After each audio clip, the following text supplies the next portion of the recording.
laboratorio, todas son catalasas, todas son oxidasas negativas. Todas las enterobacterias son oxidasas negativas. Su requerimiento de oxígeno pueden ser desde aerobios a anaerobios. Básicamente anaerobios facultativos. La mayoría son anaerobios facultativos. Entonces vamos a centrarnos acá en los lipopolisacáridos. ¿Recuerdan, no? Un gran negativo. ¿Qué tenía de característico los lipopolisacáridos? ¿Qué representaban los lipopolisacáridos en las bacterias gram negativas? Parte de la pared. Pero ¿qué era? Algo muy importante en el de patogenicidad.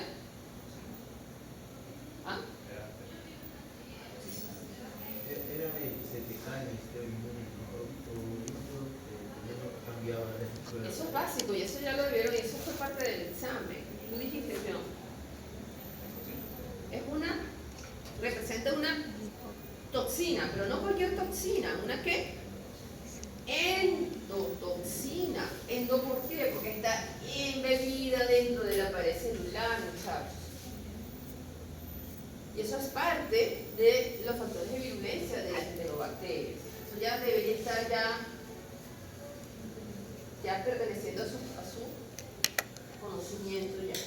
Entonces, estos lipopolisacáridos, que como ustedes saben, tienen el lípido A, que es realmente el factor tóxico, tiene un polisacárido somático tipo O, en su exterior. Aquí apenas este pequeñito esquema. Busquen en internet una imagen buena de un lipopolisacárido de enterobacterias. Entonces tienes este lipopolisacárido, lípido A, que es la endotoxina. Tienes en un extremo carbohidratos que representan los antígenos O, y en el medio un núcleo común, un polisacárido común, que es el antígeno que comparten todas las enterobacterias, y por eso se llama antígeno común a las enterobacterias. Esto es lo que hace que se forme esa familia. ¿Ok? Entonces tenemos, para la clasificación serológica, ¿sí? No estamos hablando de factores de patogenicidad, sino de clasificación serológica. Ya cuando yo digo eso, se puede imaginar que es que estamos buscando una interacción antígeno-anticuerpo, ¿verdad? ¿Ok? Muy bien, entonces como antígeno en la pared vamos a encontrar los polisacáridos somáticos de tipo O asociados al lipopolisacárido. ¿Ok? Las bacterias que tienen cápsula, van a tener antígenos capsulares y se escriben con K. Capsulares, no todas las bacterias tienen cápsulas, pero yo creo que sí. Y hay antígenos flagelares que se van a llamar H. Y eso nos van a ayudar a clasificar a la salmonela, nos van a ayudar a clasificar a la Escherichia coli, a la Shigella, a los virrios cólera. Entonces, esta planta súper importante, resáltenla para que la estudien. ¿Ok? Vamos a volver sobre ella. Cualquier pregunta, por favor. Esta lámina ya la conocen, pero yo quiero hacer una gran diferencia. Una cosa son factores de virulencia.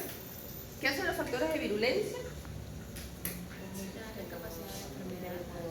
Genera la capacidad de producir, que pueda sobrevivir y que pueda producir la enfermedad. ¿Ok? Pero también existen antígenos, que no son factores de virulencia, son antígenos, que nos va a servir es para clasificar e identificar a las bacterias. Entonces nuevamente les digo, antígeno O pertenece al lipopolisacárido de la pared. Antígeno H, antígenos que están sobre el flagelo de las que tienen flagelo. Y antígeno K, antígeno capsular de las que tienen cápsula. ¿Sí? Entonces, si se les preguntan factores de virulencia, no vayan a poner antígeno O, K, H, no son factores de virulencia, son marcadores antigénicos, ¿sí? Bueno, en Escherichia coli, vamos a empezar con la Escherichia coli. Escherichia coli representa, puede producir enfermedades que van desde gastroenteritis, septicemia, meningitis neonatal sobre todo, e infecciones del aparato urinario, y lo vamos a estudiar, ¿ok? Ya la semana que viene comenzamos a estudiar las infecciones del aparato reproductor y infecciones de transmisión sexual. O sea, esta es la única clase que vamos a tener de enfermedades. ¿Ok? Entonces, se consideran infecciones endógenas aquellas que parten del Escherichia coli porque forman parte de la microbiota. Y cuando el Escherichia coli cambia de hábitat, por ejemplo, pasa Escherichia coli al tracto urinario o incluso genital, puede producir infecciones solamente por cambiar de hábitat. Cuando el Escherichia coli está en el intestino no hace nada, es su hábitat normal y hay todo un control de su presencia, pero si cambia de área anatómica ya ahí puede generar un proceso infeccioso. ¿Sí lo ven? Fíjense que el Escherichia coli, ¿recuerdan cuando estudiamos la semana pasada las infecciones intrahospitalarias? En infecciones urinarias, ¿cuál era la de mayor porcentaje? ¿Qué bacteria era la que se aislaba con Escherichia coli? Entonces, fíjense, hay un 80% asociadas a infecciones del tracto urinario. Esta lámina también es importante, lo que pasa es que está muy mal diseñada, por eso no se lee nada. Entonces ustedes, por favor, traduzcan estos jeroglíficos, porque realmente es un resumen de las características de los 5 grupos principales de Escherichia coli que vamos a ver a detalle ahora, ¿no? Por favor, anoten esta lámina y destacan también que además de las 5 grupos que producen gastroenteritis, que son estos, existe una cepa muy importante que produce síndrome urémico hemolítico, que puede terminar con una insuficiencia renal aguda, que lo vamos a estudiar la próxima semana. La próxima semana, ¿ok?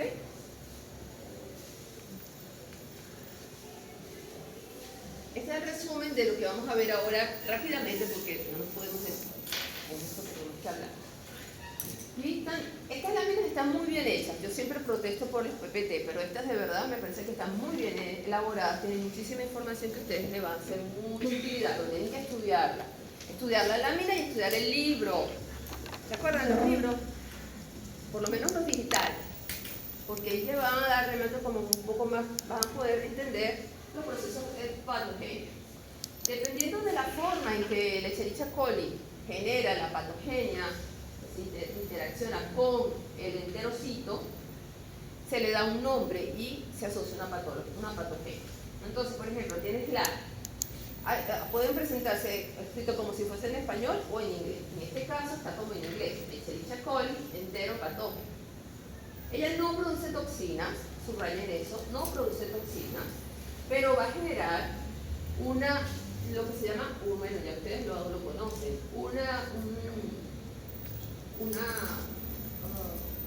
un biofilm donde ellas se van a unir por sus características, tienen como unas adhesinas en su pared que van a unirse al epitelio ciliado de los enterocitos, se van a multiplicar allí y van a formar como una colonia. Ellas se van a zancar allí y van a destruir el epitelio. O sea, su mecanismo de acción en el intestino delgado es destrucción del epitelio del enterocito. O sea, va a barrer, va a eliminar todas las vellosidades. ¿Qué significa eso? Una mala absorción. Por lo tanto, un desequilibrio en electrolitos, agua, que va a terminar con una diarrea acuosa.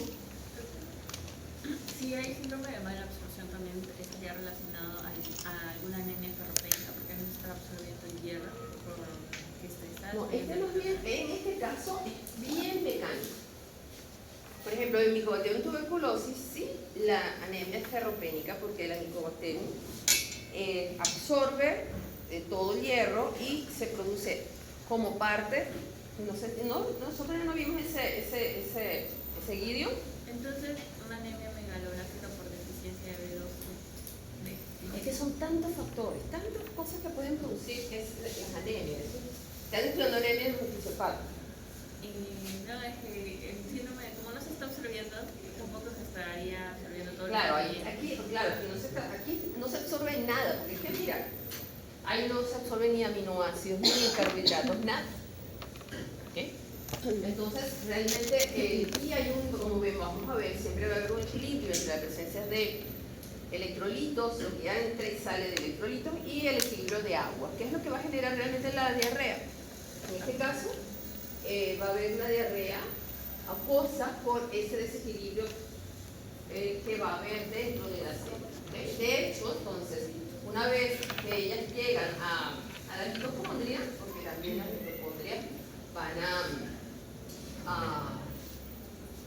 a activarse allí en este proceso, puede llegar incluso a generar apoptosis. ¿Se acuerdan que las carpasas en la mitocondria es la que va a generar los procesos de apoptosis? Entonces va a activar la apoptosis y van a terminar de destruir las células del enterocito. ¿Okay?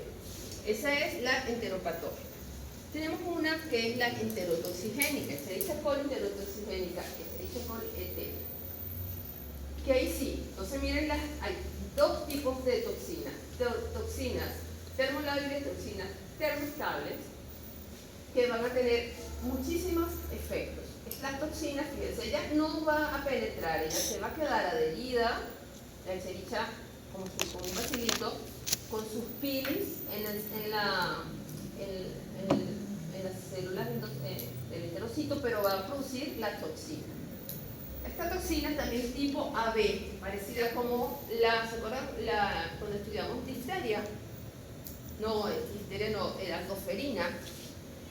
Toferina también, la toxina de la toferina es tipo AB y tenía un proceso que de endocitosis pasaba a Golgi y allí iba a afectar a la adenosiclasa. En este caso va a afectar a la GMP y va a alterar el proceso del equilibrio entre iones. O sea, va a liberar muchísimo cloro, muchísimo sodio y detrás de ellos va a ir el agua. Entonces, es el mecanismo por medio del cual va a haber una diarrea. Esta Escherichia coli enterotoxigénica se asocia a la llamada diarrea del viajero, una diarrea secretora. ¿Okay? Normalmente consumo de alimentos contaminados y no hay cambio, fíjense, aquí es pura actividad de la toxina, no hay cambio histológico ni de inflamación. A diferencia del anterior, que realmente la patogenia era por alteración de la célula e incluso apoptosis de las células del enterocito. Aquí no, aquí es pura activación de los sistemas de secreción y por lo tanto liberación de agua y generación de una diarrea acuosa. ¿Sí la ven? No me puedo ponerme a detallar en cada uno de las toxinas, eso les corresponde a ustedes profundizar. En general, entonces, es una patogenia por producción de toxinas, tanto termolábiles como termoestables. Al calor, por supuesto, eso ya lo saben, ¿no? Fíjense que la termolábil, como lo dice aquí, es similar a la de la toxina colérica, que la vamos a estudiar ahorita, que va a activar la adenosiclasa, va a activar un mecanismo similar a él. Ya lo vamos a ver. El otro grupo es la Escherichia coli enteroagregativa. Ella aquí va a formar un patrón típico de, le dicen ladrillos apilados, o sea, llega la primera, ya se va a multiplicar, pero se van a quedar allí unas pegaditas una encima de otra formando un biofilm. Un grueso biofilm sobre la parte externa de la célula. Eso por un lado. Por otro lado, va a formar toxinas, también va a haber la liberación de toxinas termolábiles y termoestables, que van a generar un desequilibrio interno en la célula. ¿Okay? Que va a terminar con la producción también de diarreas acuosas, incluso crónicas, porque estas bacterias se quedan allí, son muy difíciles de eliminar. ¿Sabes lo difícil de eliminar el biofilm? Entonces, es muy difícil, y mientras ellas están allí van a estar produciendo toxinas. Bien. Dentro de estas toxinas está la toxina hemolicina del alcohol. Estas son las enteroagregativas. Este es muy importante, bueno, todos son importantes, pero este es bien interesante. ¿Por qué? Porque la toxina que produce esta enterohemorrágica, esta es la bacteria que se asocia con el síndrome urémico hemolítico. Esta, la enterohemorrágica. ¿Qué es lo grave de ella? Es que va a producir una toxina, se llama una verotoxina. Dicen que idéntica a la toxina de la Shigella dysentery, que la vamos a ver ahorita. Una toxina muy potente que va realmente a afectar al sistema circulatorio. O sea, la toxina entra directo al sistema, va a producir diarrea, pero también va a generar una muerte celular, porque ella va a, fíjense aquí, la toxina Shiga, esta sí que actúa parecida a la toxina de la difteria. Si recuerdan, va a inhibir la síntesis de proteína. ¿Okay? La toxina china va a inhibir dentro de la célula la producción de proteínas, y eso va a generar muerte celular. Y si esto ocurre en el endotelio, se pueden llegar a producir tanto hemorragias, porque hay lisis, destrucción de glóbulos rojos, pero también destrucción de mucosa, y eso puede generar tanto el síndrome urémico hemolítico como la producción dentro de ese síndrome, esa producción de coágulos, como aquí, microtrombos. Es parte del síndrome urémico que vamos a ver. ¿Okay? Entonces, todo esto es producido por la toxina Shiga, la STH1. La TH2 va a producir la colitis hemorrágica.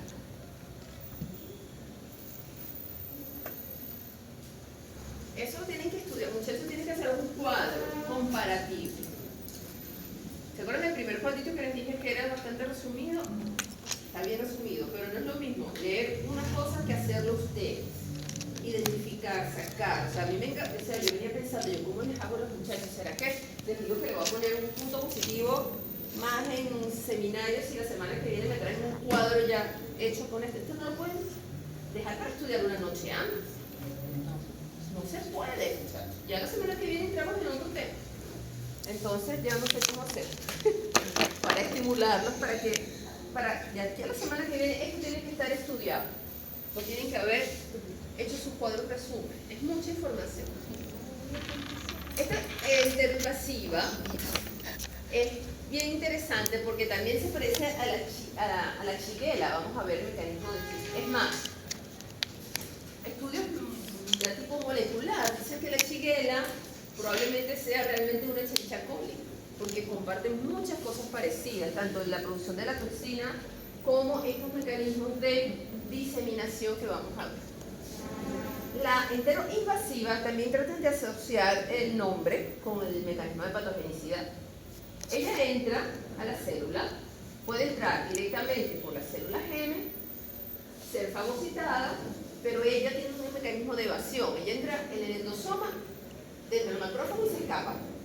Se escapa del macrófago y puede incluso multiplicarse, escaparse del macrófago y entrar en otra célula adyacente. ¿Cómo va a ser ella? Ella tiene un mecanismo que es capaz, ¿se acuerdan? En el citoesqueleto. Acuérdense, citoesqueleto, tubulinas, las actinas, todo este mecanismo que arma el citoesqueleto celular. Bueno, ella utiliza, ella polimeriza el citoesqueleto a su favor. Entonces es como que ella va polimerizando por detrás y el citoesqueleto lo va encimando. Y va formando como una cola de actina. Y esa cola de actina hace que, si esto es una célula, esa cola de actina ella se mete así, chus, directo. por la pared de membrana celular a membrana celular, célula adyacente, impulsada por la cola de actina. O sea, ella entra a la célula y esta colita de actina impulsa y entra, ¡pam!, invade a la célula siguiente. Entonces, ¿qué pasa? Ella evita el sistema inmune, en ningún momento ella se va a exponer anticuerpos ni a células presentadoras de antígenos ni a macrófagos. De hecho, se escapa de este macrófago y luego ella puede invadir de forma adyacente a las células del enterocisto. Entonces ella entra por endocitosis, luego se multiplica y con la cola de actina invade las células siguientes. Pero ¿qué pasa? ¿Qué hace con las células? Las destruye, genera úlceras, produce sangre y entonces es característico el tipo de diarrea de la shigellosis porque y de la Escherichia coli enteroinvasiva porque es tipo disentérica, que es una diarrea con sangre. Hasta ahorita no habíamos hablado de eso. Gastroenteritis es la inflamación del intestino, con cólicos, todos dan eso, porque es lo que lo pone. Pero esta produce diarrea con sangre. Ahora, muchachos, cuando yo digo los serotipos, ¿cómo lo leen? ¿Cómo leen esto? 1, 2, 4. Es un serotipo. O 124, o 133, o 164. ¿Esta O de dónde viene? De la O Del polisacárido. del antígeno de la pared asociada al lipopolisacárido. ¿Okay? No vayan a decir 0, 124. O antígeno O. Y es para la clasificación. ¿Okay? No tiene nada que ver con, evidentemente hay serotipos que son más patógenos. Por ejemplo, este que produce el síndrome urémico hemolítico, el serotipo que se me pasó y no se los comenté, típico es el, miren, léanlo conmigo, ¿sería qué? O. H7. ¿Esta H a qué se refiere? Flagelares. Al antígeno flagelar tipo 7. Entonces, y hay otra cepa que también asociada con el síndrome urémico, que es el O134H4. Consumo de alimentos contaminados. ¿Se acuerdan cuando también se utilizaban en la clasificación de la influenza? H1N1, H7N5, así, bueno, igual, pero con estos antígenos. Somático, flagelar. ¿Ok? Esto es importante también, no sé por qué se me pasó y no se lo quise ver. Voy a decirle a Renzo. Que estos son, digamos, las cepas, los serotipos más comunes asociados al síndrome urémico. Bueno, esto es en Escherichia coli. Ahora Shigella, que fíjense las características, son bacilos gram negativos, delgados. Normalmente si son muy frescos puede ser tipo cocobacilo. La infección, ellas pertenecen básicamente se presentan en humanos y la infección entonces es de humano a humano. ¿Okay? Existen 3 especies muy asociadas a infecciones en humanos, que es la Shigella dysentery, Shigella fleschneri, Shigella bondi y Shigella soni. Esas especies son capaces de producir infecciones en los seres humanos. Entonces tenemos, fíjense, ellas no tienen cápsula, no tienen flagelo. Ella es de las enterobacterias la más sencilla. ¿Okay? Entonces fíjense que dice en detalle, el análisis de ADN determina que estas 4 especies constituyen biotipos dentro de la Escherichia coli. Eso es lo que yo les decía, que los análisis de ADN están hablando de que las shigella son un tipo de Escherichia coli.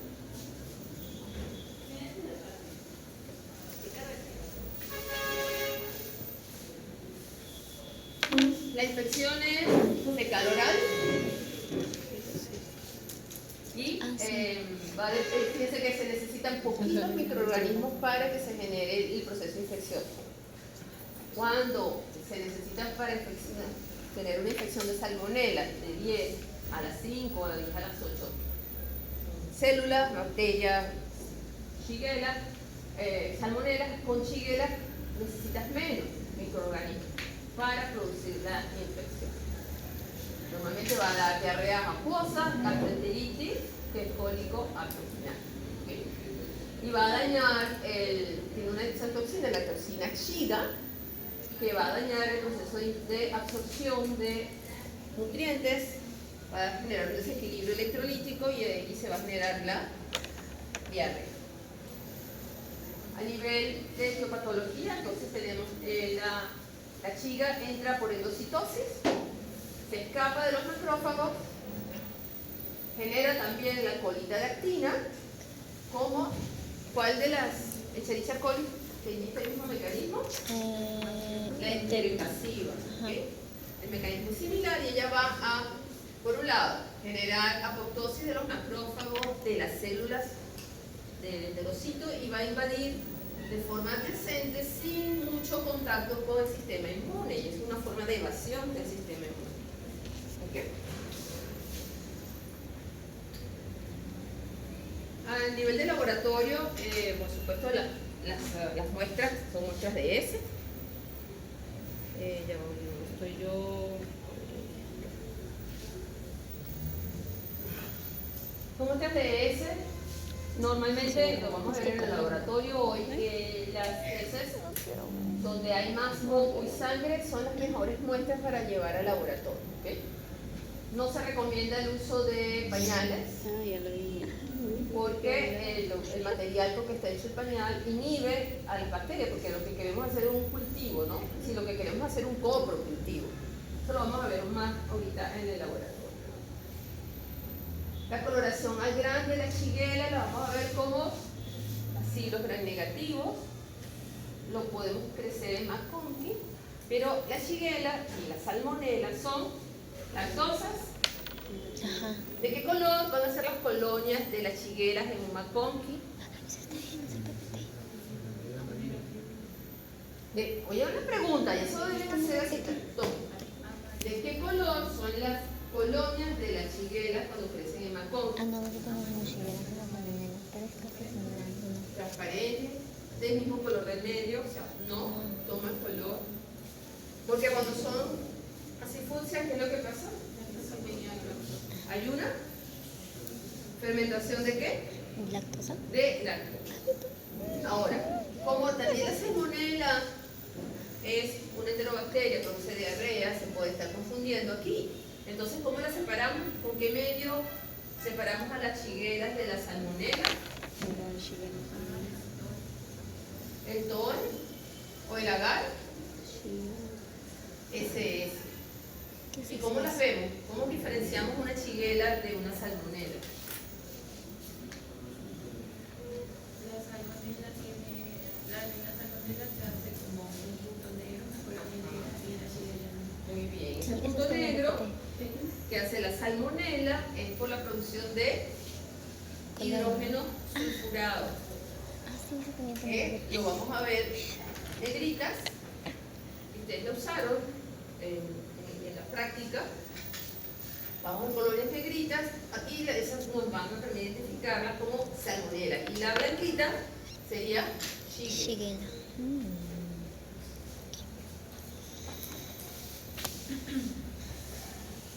¿Alguna pregunta? ¿Aquí? ¿Vieron lo parecido que es entonces la Shigella a la Escherichia coli? Que hasta a nivel de análisis de ADN se piensa que es un biotipo.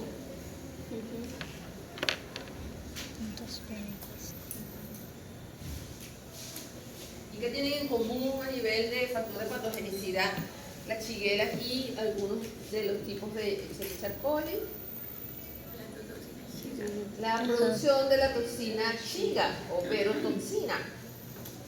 Preguntas de examen, muchachos. Estoy adelantándole los exámenes. Preguntas de examen. Bueno. Bueno, vamos a hablar de un tema bien interesante que es las infecciones por Vibrio cólera, por la familia Vibronaceae.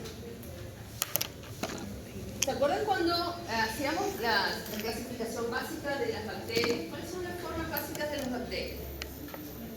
Los bacilos es por el no sé si es por el Así grandote, bacilos curvos. Dentro de los bacilos curvos tenemos las espiroquetas, los espirilos, ¿sí? Y la forma vibrio. ¿Qué es la forma vibrio? Una forma que tiene una sola curva. ¿Sí? ¿Por qué? Porque un espirilo como el Helicobacter pylori o como el Campylobacter, que lo vamos a ver también, tienen más de una curva. Pero el vibrio tiene una sola curvita, es como una coma. ¿Ok?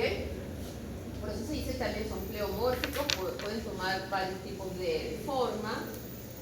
Son habitantes de la naturaleza, están en el medio ambiente.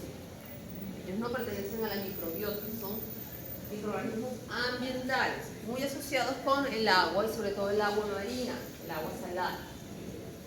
Toleran muy bien los medios alcalinos, los niveles de sal los toleran muy bien, por lo tanto pueden vivir muy bien en ambientes acuáticos marinos.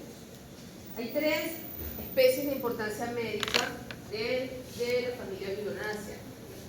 Vibrio cólera, tienen que aprendérselo. Vibrio parahemolyticus y Vibrio vulnificus.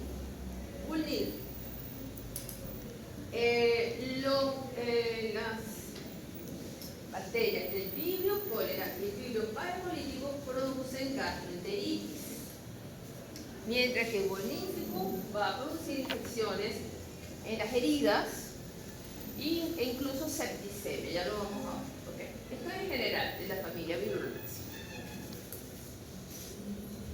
Aquí hay una comparativa en la clínica de las diferentes especies que producen problemas en los seres humanos.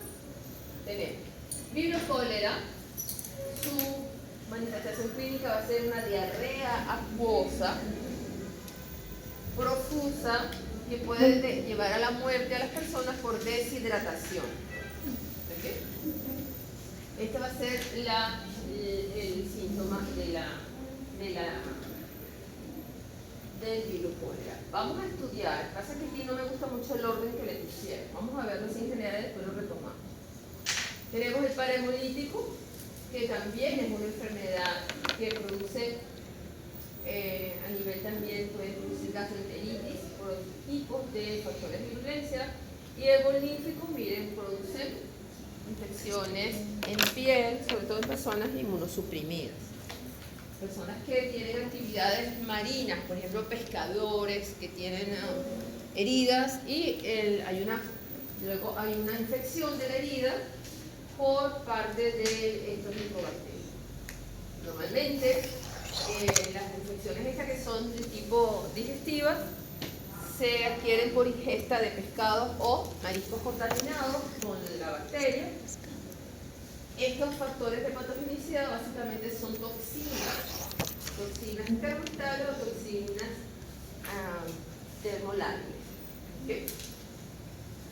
Fíjense aquí, esto meritaría una revisión profunda de sus libros, muchachos, para que podamos hacer esa comparación.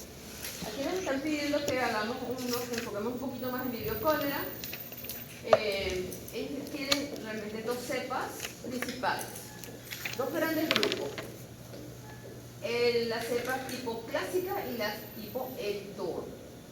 Y cada una de esas clásicas y Hector tiene un subbiotipo. Son bacilos gram-negativos curvados, una sola curvita en forma de coma, tienen un flagelo que los hace móviles y lo podemos ver al microscopio cómo se mueve. Es una forma también de identificación. Miren esta hermosa microscopía electrónica donde se ve, parece ratoncito. Tiene una sola curva con su flagelo. ¿Okay? Entonces tiene un solo antígeno H, pero tiene hasta 100 diferentes antígenos tipo O. Nuevamente, O es el antígeno que está asociado al polisacárido, ¿verdad? ¿Y el H a quién se asocia? Al flagelo. Muy bien. Entonces, el Escherichia cólera produce enfermedades gastrointestinales por una toxina que genera pérdida de sales, de agua y va a producir una diarrea que puede llevar a la muerte de las personas, ¿no? Bueno, yo quería llegar aquí, que ustedes recuerdan, estaban muy chiquitos, de una epidemia de cólera que hubo aquí, que comenzó aquí en Perú en el 1991. ¿Qué edad tenían ustedes? 5 años. ¿Cuánto? Nada. ¿No habían nacido? ¿Qué? Ustedes son de milenias, de los 2000 para acá. De 2002. Bueno, les cuento la historia. América, toda América había tenido 100 años sin cólera. No, nadie que había estudiado medicina en esa época, hasta 1999, habían estudiado cólera porque eso era una enfermedad del Asia en la antigüedad y en América nunca había, o sea, no habían venido, no habíamos tenido casos en América. Resulta que el primer caso que hubo en esta época que prendió una epidemia a nivel de toda América fue en Perú. Y se pudo, a ver, por lo que yo recuerdo, que fue una persona que comió un ceviche, que estaba contaminado con pescado crudo, contaminado con cólera, y esa persona empezó a diseminar el cólera a nivel local y llegó hasta nivel internacional. Miren los casos que hubo fue en 1999, hace 5 años en Perú, con casos de cólera. El pico fue en el 99-92, luego un brote en el 98, y luego, bueno, aparentemente no ha habido nuevos casos, ¿no? Pero estos casos llegaron a todos lados. Nosotros en Venezuela, yo trabajaba en lo que sería como el INS aquí, el Instituto Nacional de Salud, y nosotros regíamos todos los laboratorios nacionales y controlábamos todo, y estaba en el departamento de bacteriología justamente. Bueno, nosotros recibimos personas del CDC de Atlanta para hacer un entrenamiento, para traer material, porque no existían medios de cultivo. O sea 100 años sin pensar en cólera, los de laboratorio no sabían cómo diagnosticarlo, los médicos no sabían clínicamente cómo. Entonces, eso fue una enseñanza para todo el mundo, y esos fueron cursos de laboratorio a nivel nacional, internacional. Eso fue toda una movida por el cólera que se desató en esos años. Bueno, historia. A ellos les encanta el pescado, los mariscos, porque toleran mucho la sal y la alcalinidad. A mí no me importa, yo como ceviche, no lo como en las callecitas así, que uno no sabe ni cómo lavan ese bicho, no, eso sí yo no lo como. Siempre me estoy acordando del bendito cólera, ¿no? Pero amo el ceviche. Y me como mi leche de tigre allá en la playa, hecha la loca, yo mismo me hago la loca y me tomo un té. Pero sí, o sea, es realmente un riesgo, porque fíjense lo que dice, es endémico en algunas zonas de Asia, Oriente Medio, África y América del Sur. Porque una vez que esas bacterias llegan, es muy difícil que se eliminen, ellas van a buscar siempre sus nichos y van a mantenerse. ¿Okay? Entonces, es una infección alimentaria, porque es a través de los alimentos que se adquiere la infección. Ella logra, fíjense que, a ver, algo que yo quería hacer. A nivel digestivo, ubíquense las barreras primarias de protección. ¿Cuáles serían? A nivel inmunológico, las primeras barreras. Mucosa. Primero que en la boca. Hay algo en la boca que... ¿Saliva? Las salivas tienen enzimas críticas. Ajá, ¿y qué más? Cuando comemos, ¿dónde llega la comida? A los jugos gástricos, pues, y muchísimas bacterias mueren allí, Pero si las personas tienen problemas de acidez y toman antiácidos, por ejemplo,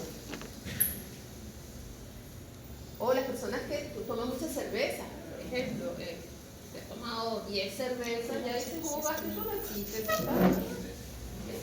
Entonces, en esas condiciones, esa barrera natural que evitaría un proceso infeccioso es saltada y el vibrio puede colonizar los enterocitos, sobre todo el intestino delgado. ¿Ok? Ella va a producir una toxina que va a generar todo un daño y un proceso que va a terminar con una diarrea, ya lo vamos a ver, acuosa, que puede morir. Las personas mueren es de deshidratación, realmente. Si una persona tiene su barrera estomacal en buen estado, el vibrio no pasa, porque el vibrio es más bien afín a lo alcalino, es susceptible a la acidez. Miren esta clasificación, esto es vibrio cólera nada más. El vibrio cólera, el mismo que tenían, había dos grandes grupos, el clásico y el élito. Tenemos clásico y élito. Dentro de los grupos, el mismo cólera, hay dos grandes grupos, unos que producen toxina y los que no producen toxina. Y eso en el laboratorio es lo primero nosotros que tenemos que identificar. Hacemos el aislamiento, el cultivo se parece al vibrio cólera, pero lo primero que hay que hacer es prueba de toxina. ¿Tiene toxina? Continuamos el estudio. ¿No tiene? Se reporta no toxigénico. ¿Ok? Entonces los grupos no toxigénicos son el grupo O1, no O1, perdón, no O1, no 139, no O139. ¿Por qué? Porque los grupos toxigénicos son dos, O1 y O139. Dentro del toxigénico O1 es donde están los dos tipos, el biotipo clásico y el élito. Dentro de ellos también se puede clasificar según serotipos, en Ogawa, Inaba y Okijima. Y estas son cepas que producen infecciones, brotes, epidemias. ¿Okay? Entonces, el grupo, este es el lipopolisacárido de vibrio cólera, su lípido A, su antígeno, que no es enterobacteria. ¿Okay? Este antígeno nuclear no es igual que las enterobacterias, ya no es enterobacteria, pero en su superficie, en el antígeno O, tiene tres epítopos diferentes. Tiene el A, el B y el C, y según su combinación es que va a generar este serotipo Ogawa, Inaba, Okijima. Por ejemplo, Ogawa tiene el antígeno A y B, el Inaba AC, y el Okijima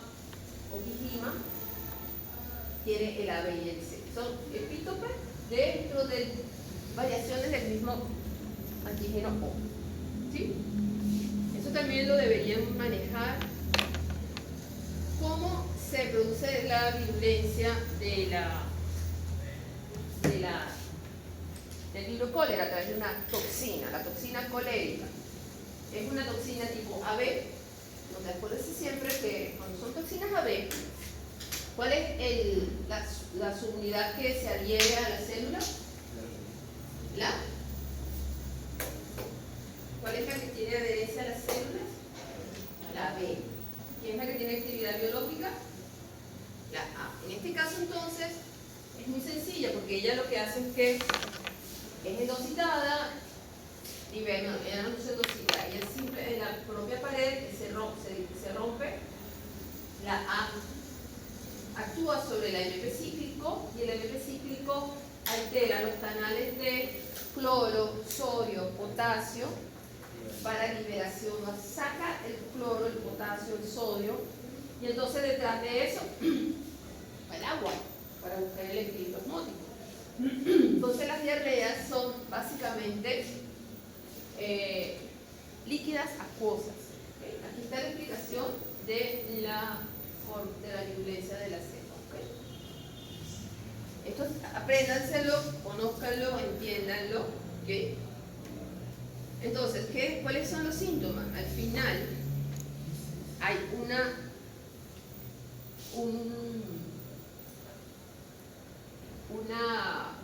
la acción de estas toxinas va a generar unas heces tipo agua de arroz. Miren, esta es una que son las heces que se obtienen en cólera. porque es pura agua y dicen como con pedacitos como si fuesen de arroz, como porque son las células, o sea, se dice las células, los detritos de las células, pedacitos de las células que entran, que forman parte, que se pierden también aquí con el agua. Una persona puede morir de cisterna altamente contagiosa. O sea, aquí una persona toca esas heces o contamina el agua y directamente tomas agua contaminada o los alimentos. O sea, por ejemplo, imagínate, con agua de esta cultivas, riegas las lechugas. Y las lechugas no las desinfectas y te comes la lechuga con el cólera o con... ¿sí? Entonces, cuentan que las personas, por ejemplo, que son nómadas y que algunas adquieren una diarrea, por tradición, o sea, costumbre, la persona que tiene diarrea se queda de último y va defecando y va tapando para que nadie más tenga contacto con esas heces que están contaminadas. Entonces, es una de las cosas que decía que el cólera fuese tan virulento porque contaminaba las aguas. Una persona defecaba y directamente a las fuentes de agua. Entonces, una persona sin tratamiento adecuado moría en pocas horas. Es un niño con cólera y cólera de tratamiento, hidratación. Hay fotos de personas que se salvaron del cólera, entonces estaba la foto del señor y todas las botellas de suero que le pusieron, eran decenas de suero, porque era lo único que le mantenía, o sea, lo que hacía era mantenerlo hidratado, mientras el organismo lograba superar al cólera. Pocas veces se usan antibióticos para estas bacterias. ¿Okay?